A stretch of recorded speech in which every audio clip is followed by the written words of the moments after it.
उत्तर प्रदेश दिखाएंगे तुम्हें, कि चलते फिरते उत्तर प्रदेश दिखाएंगे तुम्हें। तो मिलना कभी उपचुनाव के बाद अखिलेश दिखाएंगे तुम्हें। खैर, अखिलेश यादव तो भला अभी दिखाए भी तो कैसे दिखाए। अखिलेश यादव तो उपचुनाव के परिणाम के बाद वंदे भारत में बैठकर कहीं रवाना हो गए हैं। मतलब अब आप रात में अखिलेश यादव को उत्तर प्रदेश की गलियों में लालटेन लेकर भी ढूंढेंगे तब भी नहीं नजर आने वाले। उपचुनाव के जिस तरह के परिणाम आए हैं वो काफी दिलचस्प है। उपचुनाव की 9 सीटों में से 7 सीटों पर भाजपा ने अपनी कुर्सी लगा दी है, तो वहीं अखिलेश यादव जो डंके की चोट पर मंच पर कूद कूद कर बोल रहे थे कि इस बार के उपचुनाव सपा पार्टी ही जीतेगी, उनका पोपट हो गया।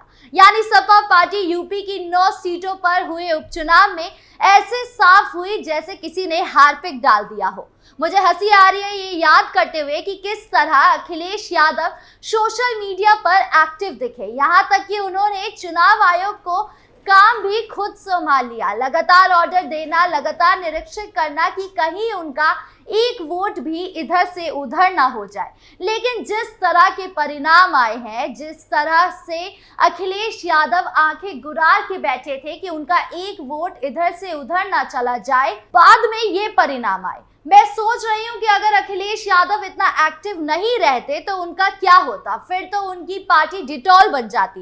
99.9% सफाया। चलिए, चटकारे काफी ले लिए, अब देख लेते हैं कि चुनाव के परिणाम में क्या कुछ आया है। सीएम योगी कैसे बाजी मारे और अखिलेश यादव काहे गायब हो गए, ये सब बताऊंगी इस स्पेशल स्टोरी में। लेकिन उससे पहले अपना नाम बता दूं, मेरा नाम है राधिका राज और आप देख रहे हैं कैपिटल टीवी उत्तर प्रदेश।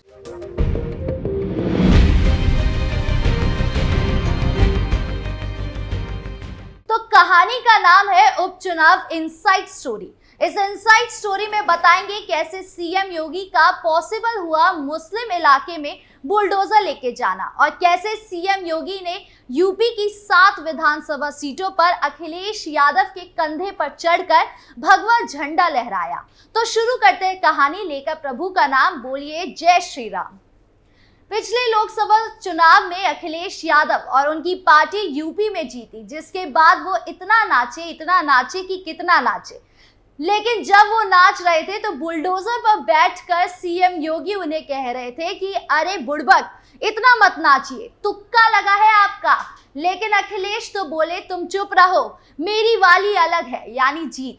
अखिलेश फिर तो मंच पर हाथ लहरा लहरा कर कह रहे थे कि तुक्का नहीं, तीर है, हम जीते हैं और जीतते रहेंगे। अखिलेश यादव का कॉन्फिडेंस 7वें आसमान पर पहुंच गया। अखिलेश यादव सीना ठोक कर बोले, अब बताएंगे भाजपा को उपचुनाव में। अब उपचुनाव इतना जरूरी चुनाव है, उपचुनाव को सीधा सीधा 2027 के विधानसभा चुनाव का सेमीफाइनल की तरह देखा गया, क्योंकि उपचुनाव में जो बाजी मारता वही आगामी उपचुनाव में जीत की मिठाई खाता।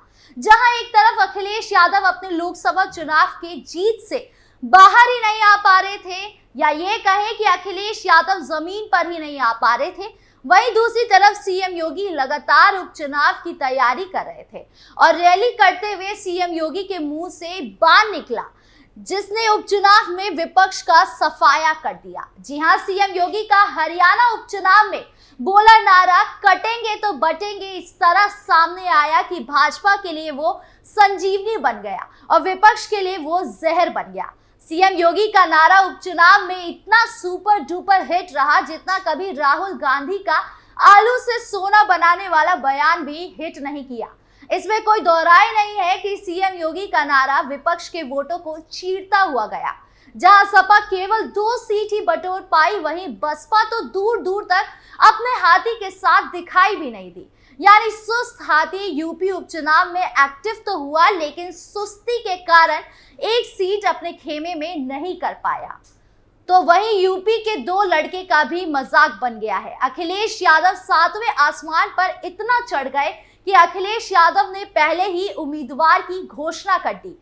कांग्रेस पार्टी बोलती रह गई कि हमको भी मौका दो, हमको भी मौका दो, लेकिन अखिलेश तो अखिलेश थे, उन्होंने सीट नहीं दी।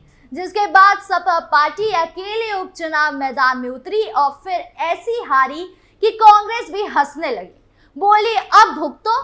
दरअसल कांग्रेस की तरफ से उपचुनाव परिणाम को लेकर बयान सामने आया।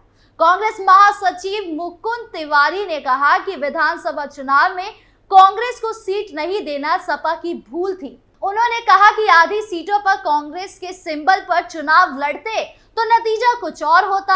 हाँ, वो बात अलग है कि कांग्रेस खुद हरियाणा और महाराष्ट्र के चुनाव में दिखाई नहीं दिए, लेकिन अगर अब तिवारी जी का कहना है कि अगर सपा कांग्रेस का हाथ पकड़ लेती तो यूपी का उपचुनाव लड़ती तो जीत जाती। यहाँ तक कि तिवारी जी ने कहा गठबंधन के बावजूद कांग्रेस का सिंबल नहीं होने से लोगों में गलत संदेश गया। ये गठबंधन उपचुनाव में तभी सफल होता जब हमारी भूमिका स्पष्ट होती। लोकसभा चुनाव में एक साथ लड़ने के चलते ही सफलता मिली थी। उपचुनाव में कांग्रेस को सीटें नहीं देने पर सपा को चिंतन करना पड़ा।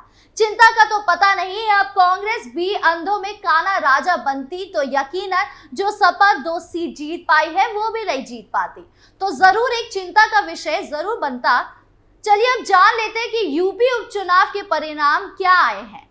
उपचुनाव के परिणाम वाले दिन दोपहर में 3:30 बजे सीएम योगी आदित्यनाथ जब भाजपा के प्रदेश मुख्यालय पहुंचे तो नजारा कुछ बदला हुआ था। आतिशबाजी और ढोल नगाड़े के बीच हर किसी की जुबान पर सिर्फ एक नारा ही गूंज रहा था, योगी योगी।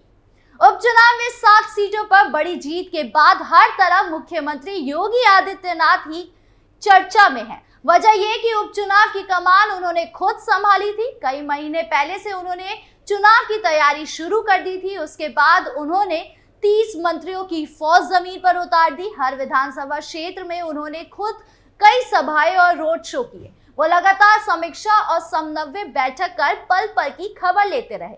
जीत ने यूपी उपचुनाव के साथ महाराष्ट्र में भी ब्रांड योगी और मजबूती दे दी। महाराष्ट्र में योगी ने 24 प्रत्याशियों के लिए 11 रैलियां की थी। वहां पर भी पार्टी को सफलता मिली है। उपचुनाव में परचम लहराने के लिए मुख्यमंत्री योगी आदित्यनाथ ने मेहनत भी खूब की थी। उन्होंने उपचुनाव वाली एक सीट का दौरा किया। उन्होंने ऐसा तब किया जब झारखंड और महाराष्ट्र में उनके धुआंधार चुनावी दौरे का शेड्यूल था। इससे उदासीन पड़े कार्यकर्ताओं में उत्साह का संचार हुआ।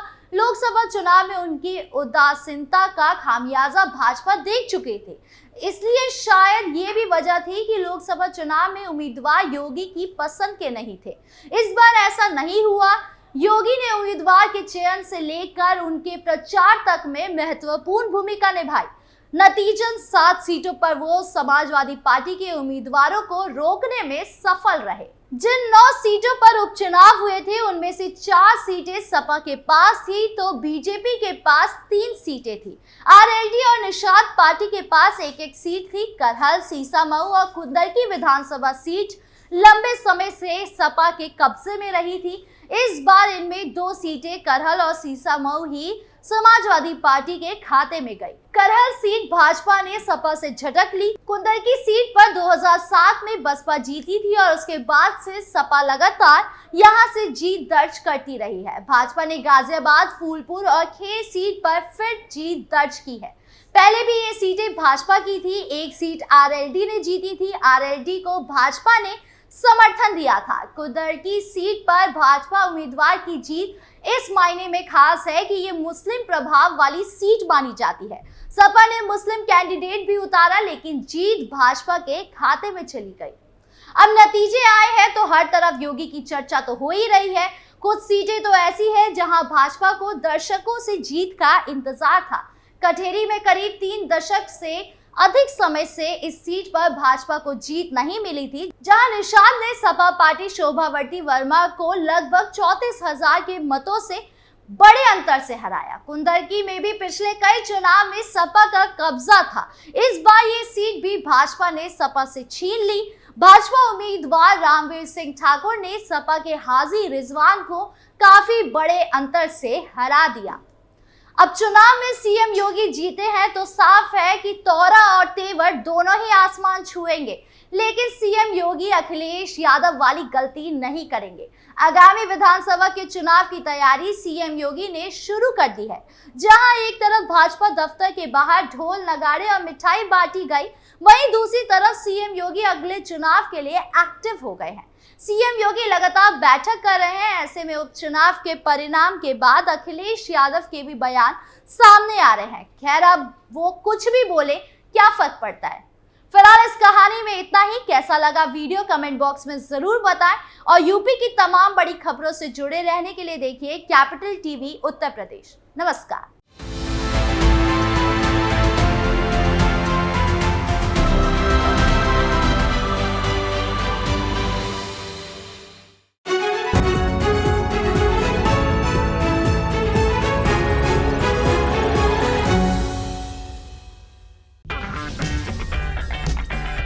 अगर आपको हमारा वीडियो पसंद आया हो तो इसे लाइक करें, हमारे चैनल को सब्सक्राइब करें और हाँ, बेल आइकन दबाना ना भूलें ताकि आप तक हमारे वीडियो की नोटिफिकेशन पहुंचती रहे।